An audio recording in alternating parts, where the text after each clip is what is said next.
ওয়ালাইকুম রহমতুল্লাহ। সমস্ত প্রশংসা, সমস্ত গুণগান সেই মহান রবের দরবারে, যিনি আমাদেরকে অসংখ্য সৃষ্টির মধ্যে সর্বশ্রেষ্ঠ মাখলুক হিসেবে সৃষ্টি করেছেন। আলহামদুলিল্লাহ।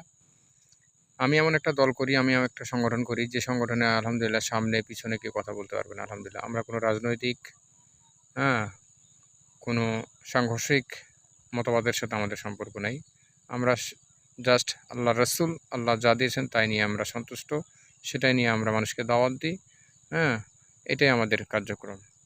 তাই জন্য আমার একটা গর্ব থাকে যে আমি বা আমার সংগঠনের ঊর্ধ্বতম কর্মকর্তা, আমাদের আমিরে জামাত, যে এমন একটা আমরা সংগঠন করি, সেখানে আমাদের সামনে পিছনে গিয়ে কথা বলতে পারবে না, আইনি ভয় দেখাইতে পারবে না, হ্যাঁ, জেল জুলুমের ভয় দেখাইতে পারবে না, কারণ আমরা সত্যের পথে অটল।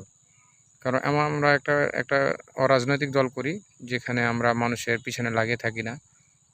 আলহামদুলিল্লাহ, সেই দল আমরা নিয়ে থাকি। আর সেই দলের উপরে বা কেউ কথা বলবে এরকমও নাই। যারা বলবে তারা হটকারিতা, অন্যায় করবে, জুলুম করবে, এর প্রতিদান দুইবার পাইতে হবে। তাকে পৃথিবীতে দেখাবে আল্লাহ, এবং পরকালে তো দেখাবেনি। তাই জন্য আলহামদুলিল্লাহ আমি এটা বেছে নিয়েছি। আমার সুস্থ মস্তিষ্কে আমি বাংলাদেশ আহলাদিস যুব সংঘের সাথে জড়িত, শাখা সভাপতি। তারপরে বয়স যখন হবে তখন আন্দোলনে যাব, এটাই আমাদের প্রত্যাশা। আসসালামু আলাইকুম।